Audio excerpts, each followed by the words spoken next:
What's up, guys? AL versus Weibo, game 3.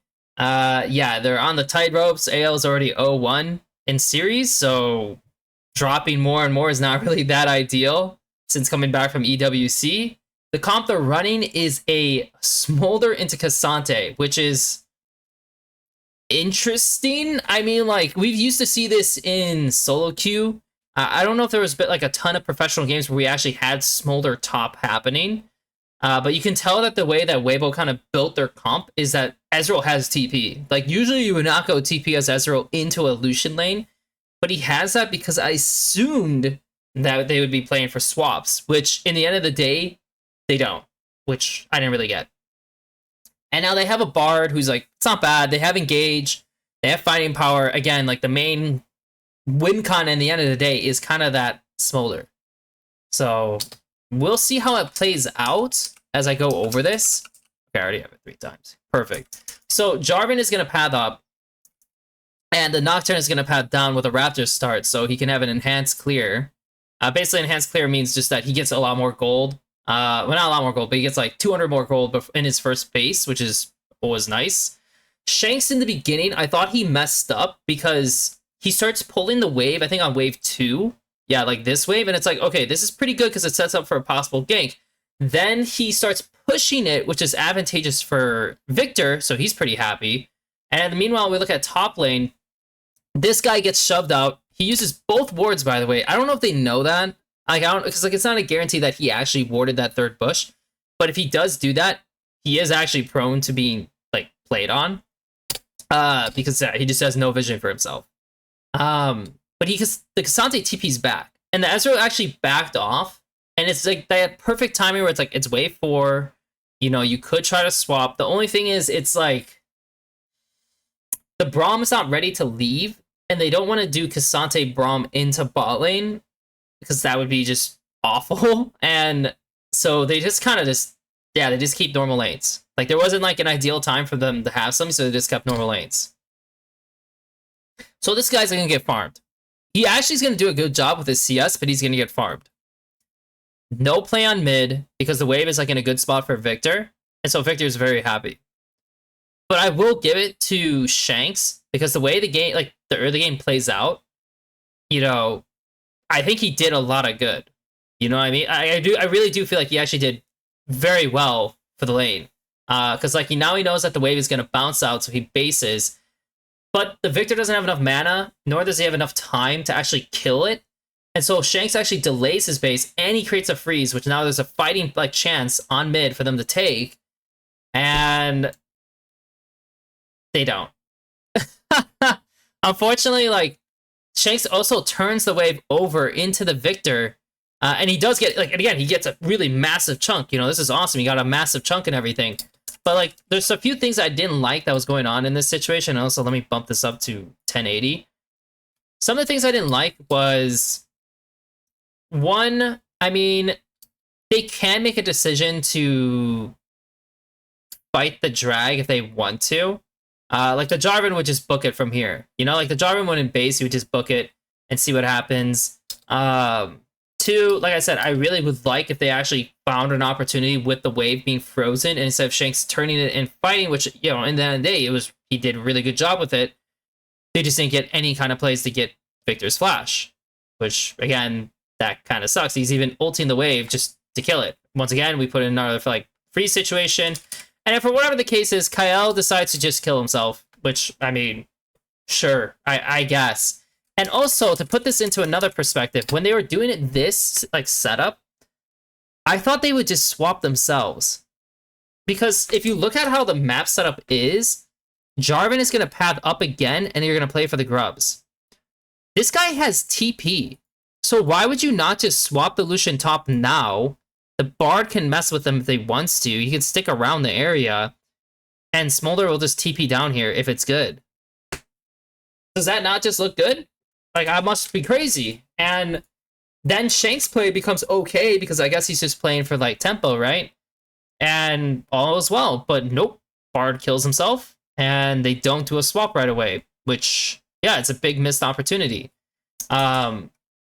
And then you let it progress, and it's like the Braum is showing mid. They know Nocturne just took the crab, and usually when you take the dragon, and you get like the amount of camps he's gone, he's pretty much at 6. So you should assume Nocturne's at 6. And then they just fight them. And I didn't really get this, because I'm like, why? Like, why are you creating this fight? Like, they almost kill themselves. It's very close. And they lose both flashes, but the only upside is that Nocturne used R.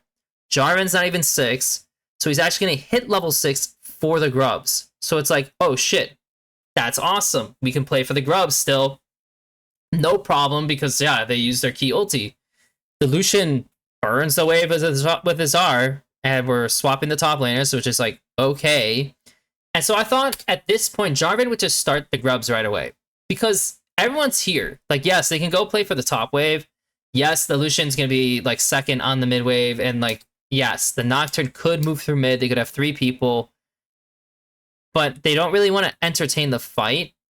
Because one, the Smolder kept his TP, right? Kept his TP. And again, they have Jarvan ulti. So to me, it's like, if I'm AL, like, yeah, like I'm probably not going to do that. Even though it's open to me, I'm probably not going to do that. So he could have started the grubs. Whatever the case is, didn't do it. Shanks, again, like I said, like he's getting some really amazing trades. So he just got Ezreal really low, all on his own for the most part.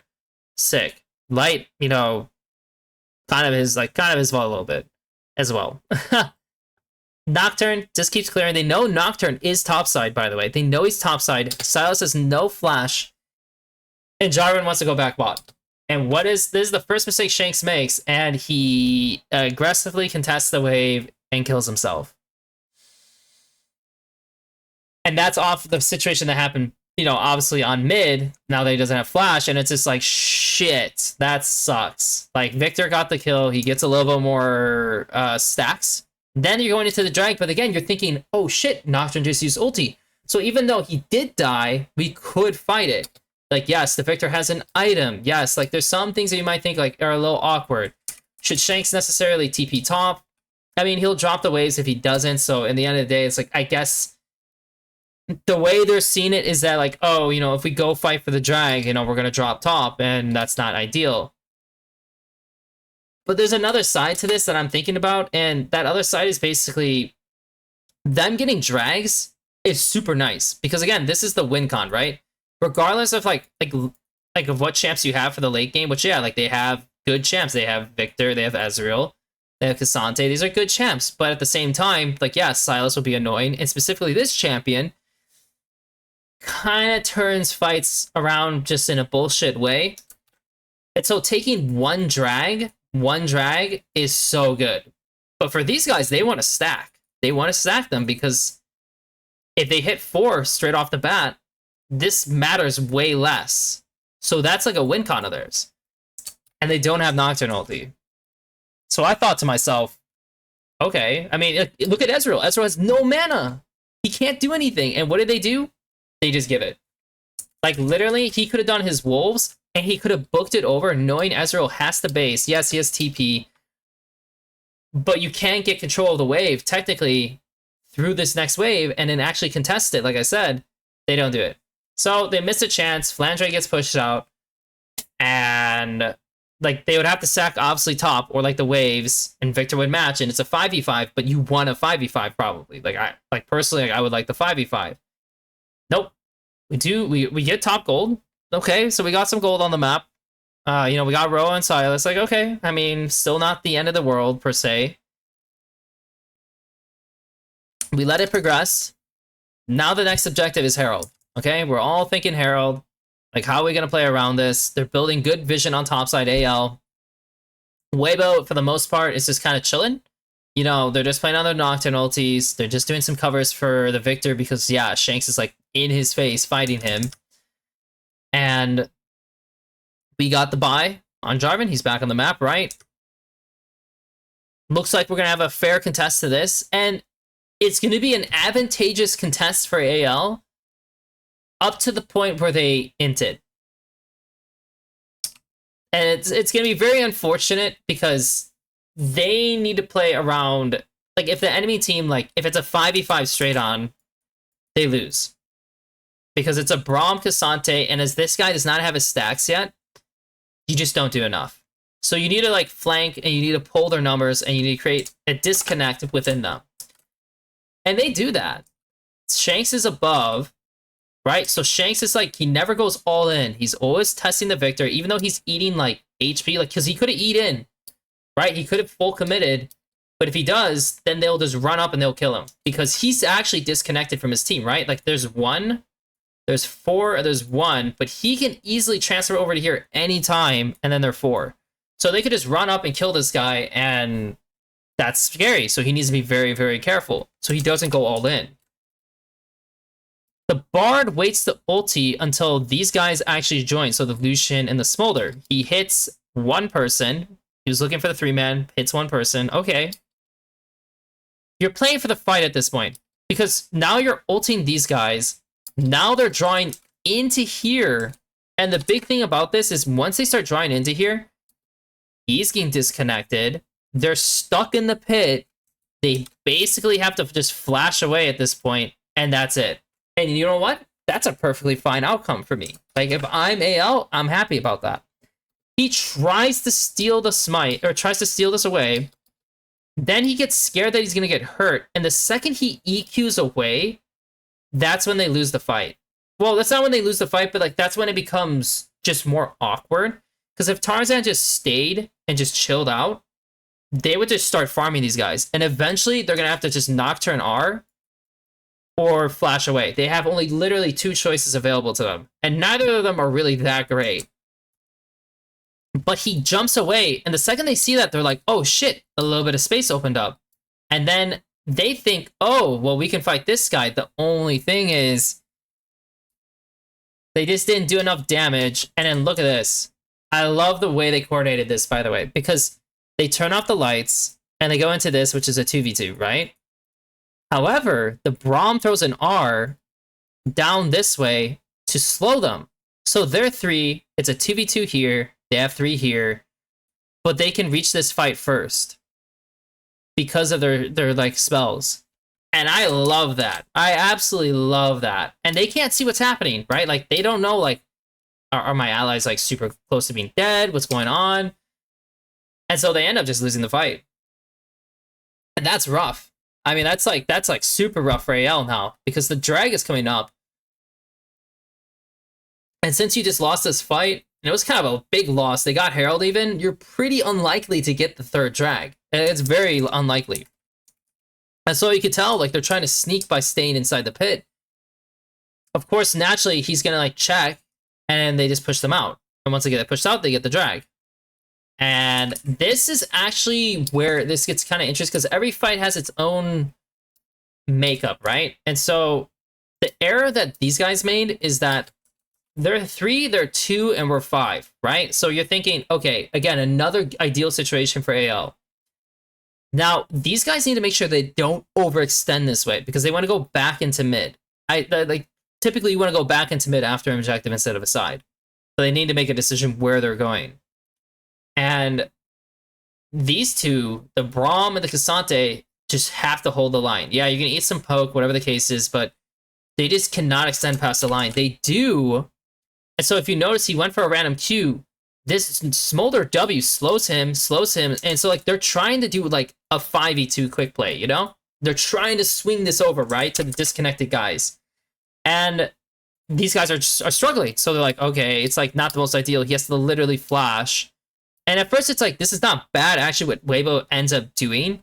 Like, Nocturne R's on, he throws his E down, should not follow his R at this point. He should let this guy, if he wants to get feared, he gets feared. If he's going to flash away, he's going to flash away.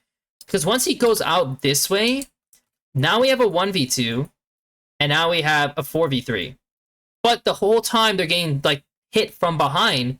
So basically, it's almost like it's a 2v3, to be honest. Because the front line isn't going to do shit if the back line's doing no damage. So it kind of flipped around real quick on how it was looking. And yeah, the Cassante gets an R, and you're thinking like, oh shit. But no, it really doesn't matter.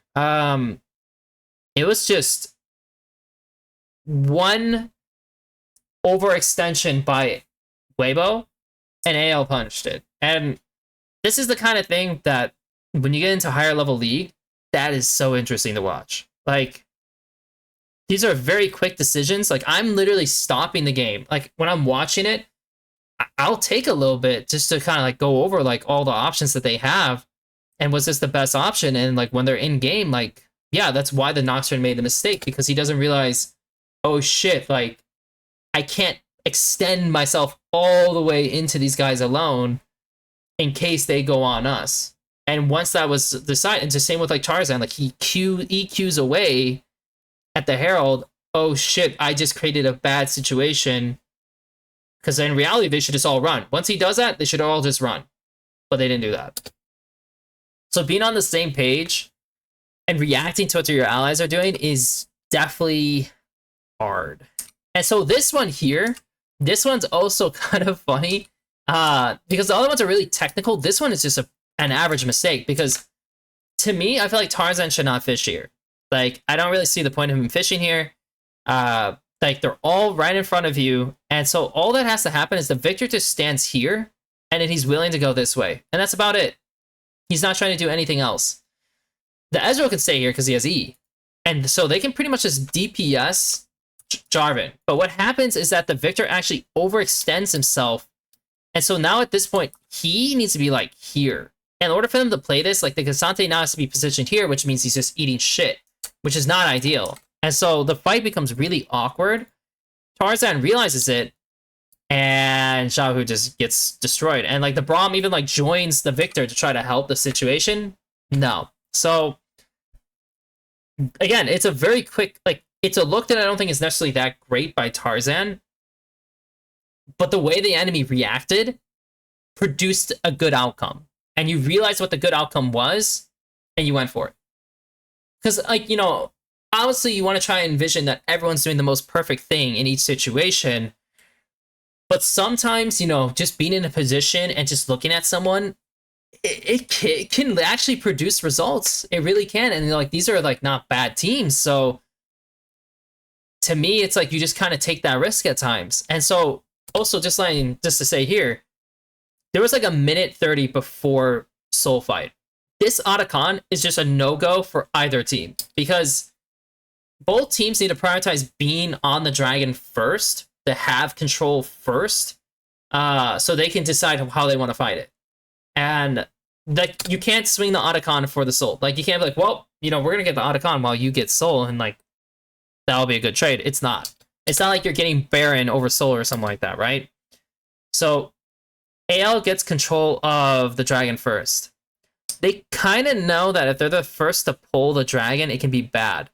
But one thing I didn't really understand, though, is that my first thought was, could they pull the dragon up and play in this area and go from there? Because it's not a bad look. It's really not for them. And then if the enemy kind of like leans into you, then you can kind of back off, per se. But they didn't really get any damage down. They didn't protect their pink. And so the Jarvan fully left. Now they come back and they take the pinks. They're kind of getting shoved out. You know, they're taking a lot of damage now just for trying to, I mean, really do anything. And now suddenly they're pulling the drag. The Jarvan is looking for a flank, but I don't think Bard and him should be here, because now we have a 3, we have a 2, we have a 4. And then, of course, the Nocturne's like here pushing, which I'm not going to lie is too much for me. Like, I really don't think he should be trying to like do anything fancy, but he is. He goes in, but everyone has flash. And like, so this play, unfortunately, it's like I would say this dragon is like 35-65 in favor for them, just because like, yeah, them all having flash just, I mean, your champions just do not like that at all. So yeah, it's just hard. He goes in, he should not go in, he should wait. And maybe they need to time this where like Bard hits an R and then you kind of like do a final swing on the dragon or something. But yeah, he kind of just gets taken out. And that's it. I mean, can't really do anything about that. Like, they just kind of lose the soul. Then we progress. And yeah, the game pushed out. And like, an opportunity arises. Okay, like they get another opportunity. In this case, Braum is like kind of overextending because if you look at the setup, the K'Sante dropped the top wave to be with the team. Of course, they don't have Baron, so it's not like they can actually hold the wave that well. So for one, K'Sante probably should not fully drop.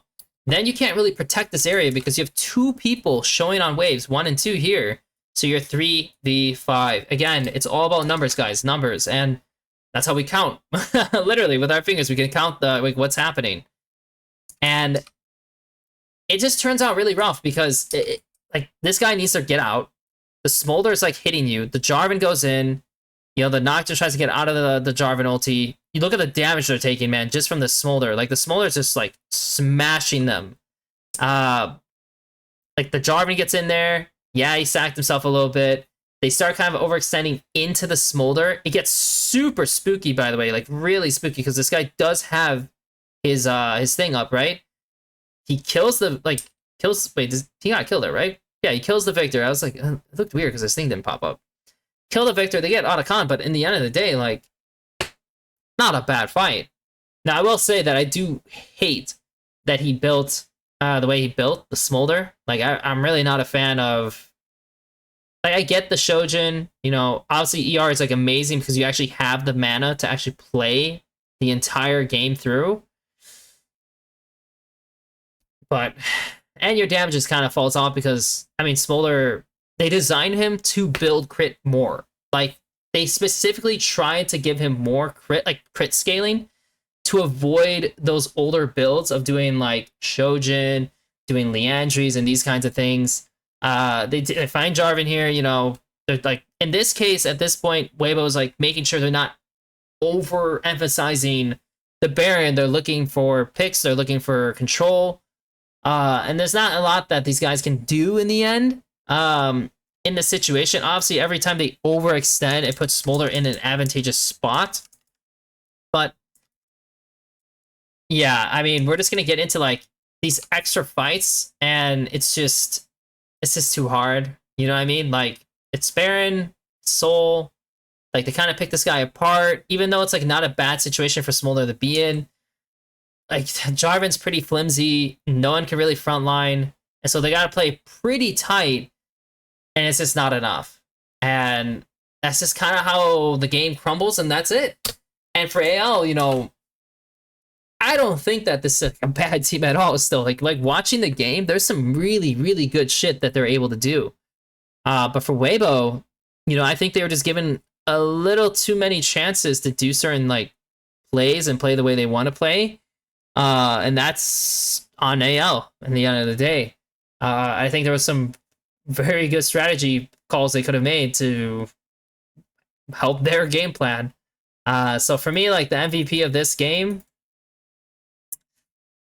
I mean, it's a little difficult because I think there's like a good set of people that have actually done well in this game, but it probably is Light, because I think Light just consistently was doing the right things in the fights and overall was just present in doing everything. Like, Breathe would also be another consideration because he has an awful matchup and he did a phenomenal job. Worst player of the game, I mean, like, personally, a lot of them made mistakes. It's not Flandre, I know that for sure. It's definitely not Flandre because he was probably their ace. Like, the ace of the team is probably Flandre. It might be Kyle, honestly. It might be him. Because thinking about it, some of the looks he had and just general movement, I don't know. Especially that first dragon thing, like, I really hated that. But Flandre actually had a pretty solid game overall, I would say. Well, that's this game, guys. I mean, AL now drops down to 0-2 in their groups. I don't know how bad that's going to be, because I assume it's a double round ramen, at least in the group. But they need to get their stuff together, because, I mean, it's a tough group. It's definitely a tough group, and they're still recovering, and they have a difficult schedule ahead of them. And if they slip up too much, they just might find themselves, like, out of it. Because in the end of the day, LPL is the hardest region to win, to be honest. Like, there's just a lot of good teams. A lot of good teams, a lot of good players. and it's a tough schedule overall. Thanks for watching, guys.